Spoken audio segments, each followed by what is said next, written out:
We moved out here in 2010. And shortly after, I remember there was an article in the QC magazine about White City.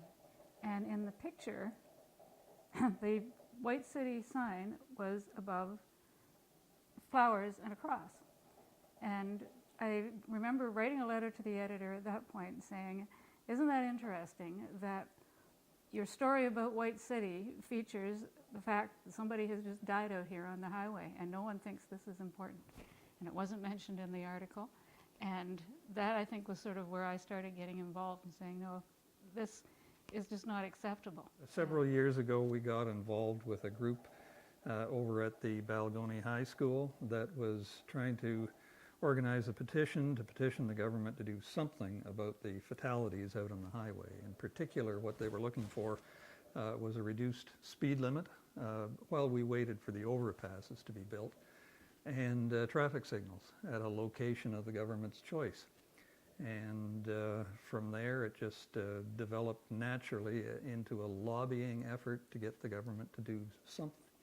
We're staunch advocates for the overpasses. We want that to happen.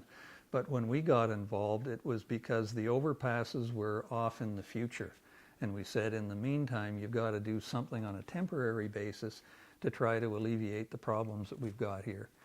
Just intuitively, we said, how about traffic signals? You know, if through traffic on the highway had to come to a stop at a red light so that people at Pilot Butte and Emerald Park, Balgony, and certainly White City had an opportunity to get onto the highway on a green light, wouldn't that help? And the government maintained, wrongly in my estimation, this will cause problems, it will cause rear-end collisions and so forth. And they're probably right. There might have been an increase in rear-end collisions. But the statistics are abundantly clear that traffic signals in this type of scenario would reduce the overall number of traffic collisions. The available evidence, the statistics, in particular the American Highway Safety Manual clearly shows that in these scenarios, while rear-end collisions might go up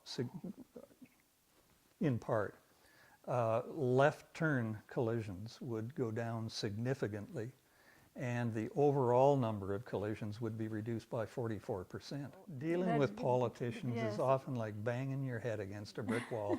It really is. They've got an agenda, they've got a position to defend, and it starts to get repetitive.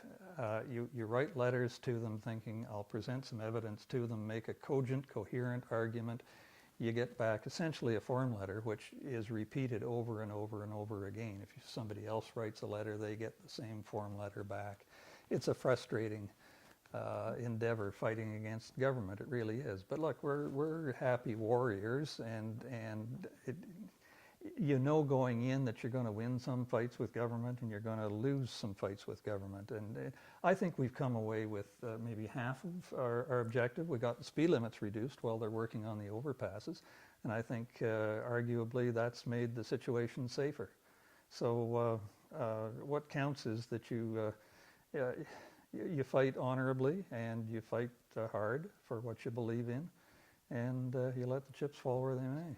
There's another issue too, I think, and that is all along they have been resisting putting in traffic lights because they were fearful that that would negate the need for the overpasses.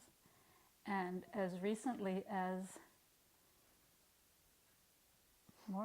probably January of this year, we actually have heard someone say, even this is once construction is underway, that no, this overpass is not gold-plated, and until the overpass is ready, they should not be putting in traffic lights. And how does that make you feel? Very frustrated. Because I think the issue, what has been prompting this is, and there have been casualties, not just deaths, but injuries out here. These are life-changing injuries. And these things have been happening for so long, and it to become a political issue is just unthinkable. You say, no, what is important here is safety, not whether someone gets an overpass or not. Certainly, most of the people around here do want traffic signals. When we had the petitions, we had very little trouble. We would go to get signatures, and we would go to a house, and instead of getting 2 signatures, we would have people coming by and saying, can I add to that? We would end up with 10 signatures. We collected the signatures on the garage sale weekend, so everyone was out and around, and we had no trouble at all getting 3,000 signatures. What would you say to the government who don't want to implement traffic lights? What would you say to them? I would say you're wrong. I would say you've got a lot of collisions and fatalities on your conscience. You really do, because you steadfastly refused to do anything meaningful other than crossing your fingers and hoping you could put the money and the P3 partnership together in enough time to get overpasses built so that nobody else would die. That's what I would say to them.